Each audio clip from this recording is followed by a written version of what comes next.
I'm Judd Tully from Art and Auction magazine and Blue In Art Info, and we're here at Sotheby's headquarters in New York City, about to see some highlights of the forthcoming contemporary art sale in London. I'm with Alex Branchik, the head of Sotheby's contemporary art department, who's here to oversee the preview.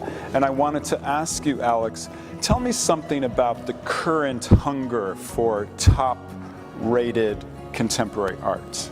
I think the market's never been stronger for contemporary art, and we really saw that a couple of months ago in November. Our sales of contemporary art were not only the biggest in the company history for contemporary art, but also for any category, for any auction ever sold at Sotheby's. So putting this sale together for February in London, we were very mindful of this appetite for blue chip masterpieces by the big names. Can you tell us something about this Mao painting by Andy Warhol? I think for many people, the Mao portraits, which Warhol made in 1973, signaled a real return to painting, because really the last full series that he made were the flower paintings right back in 1964. So 1972, 1973, when he envisions this series, was really a significant point for Warhol. It's easy, I think, to see why Warhol was so attracted to the image of Chairman Mao. He's always been fascinated by fame, celebrity, indeed notoriety. And Mao was the most famous person in the world in some degrees, and certainly the most reproduced. And I think that's probably the thing which appealed to Warhol. It was actually Bruno Bischofsberger's idea for Warhol to make a series of paintings of the most important figure of the 20th century, and I think he suggested Albert Einstein for his theory of relativity. But it was Warhol who came up with the idea with, well, you know, if we're looking for somebody famous, shouldn't we really be doing Chairman Mao? And Bischofberger being the famous Swiss dealer who had a lot to do with Warhol. And I think it was actually also Bruno who was really instrumental in bringing Warhol back to painting in the 1970s. And I think we forget that. We see his work all the time. He's such an icon of the 20th century, but there was this period where really he was making very, very little. Tell me something about the Cy Twombly painting that you're standing in front of. It's Untitled from 1964, which he painted when he was in Rome. And what really makes it stand out against other works from that period is the scale, which previously he'd reserved for suites such as the Ferragosto paintings, which are today considered to be some of the most important paintings that he made.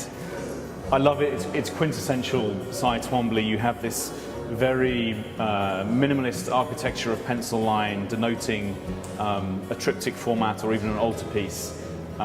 This gorgeous grey background, which is for me what really sets off this painting, and then these bright daubs of colour where you can really, you can see the artist's fingerprints pulling the paint into working it into the surface of the painting. And has this painting been exhibited a lot, or has it been sort of cloistered in a private collection for a long time? It is something of discovery, and that's what's so exciting for us. It's been in the same collection for over 45 years. It was acquired by the present owners in the early 1970s, and it's not been seen in public or even really in private, except for very, very few people over that time. It's in incredible condition. It has this freshness, the modernity in the grey priming of the linen, and it really stands out as just a great example of his work.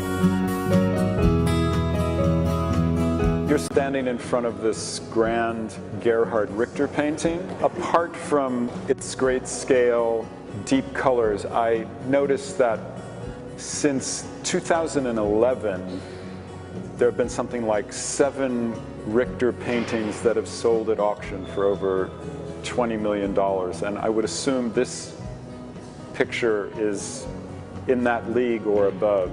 It's certainly true that, particularly over recent years, we've seen the prices for Gerhard Richter's abstract paintings rise steadily, particularly for these large-scale paintings from the 1990s, where he started to have this much more minimal, scraped-back surface, a much more uniform and homogeneous surface to his works.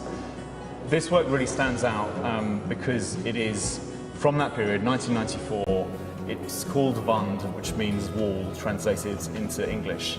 And amazingly, Gerhard Richter kept this in his own collection from 1994 until 2009. So I think that gives some indication of how prized it was for the artist. In terms of the interest in contemporary art collectors, that this particularly, this Richter from this period, what is it about it? How would you explain that, great appetite for his work? The enduring appeal for these works and the reason that they're so hotly contested at auction is partly because they appeal to such a wide cross-section of the collecting public. And I think he has this truly global appeal, and he's risen as one of the stars of the global art market, and that is one of the reasons I think why his paintings have started to achieve such extraordinary heights.